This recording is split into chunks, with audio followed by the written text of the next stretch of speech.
I think it's a really solid base on my first budget of 5 that I hope to be able to bring in over the lifetime of this government. The tillage sector is an area that has been under very significant pressure and has had 3 really tough years in terms of price.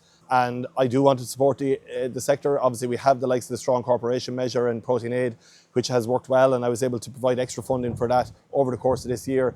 And what I've announced as part of my budget package, and with an overall budget that has an increase of €170 million, a 9% increase on funding from last year, is a tillage support package of at least €50 million, which will incorporate a new tillage support scheme of at least €30 million. There was a one-off scheme last year that wasn't in my base. It wasn't in the negotiations when I started negotiating with the Department of Finance and Public Expenditure, but I've got it in there now, and I think it's a solid starting point in terms of the time ahead and what I want to do now for the year ahead, and to give that vote of confidence for the tillage sector, that I know money alone isn't the only solution here. I want to work with the sector on the value-added piece around our native grains, developing a quality assurance scheme that again can add that value, and reopening the Irish whisky file and seeing what we could do in that space there, and around the use of native grains.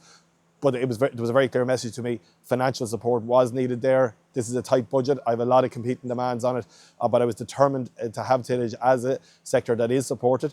And now what I want to do is sit down with the farm organisations and design that new scheme so that we can make sure it's targeted at those who need it most, that we can get a high rate of payment per hectare, depending on what crops are included, where it's targeted for, and how much land it covers.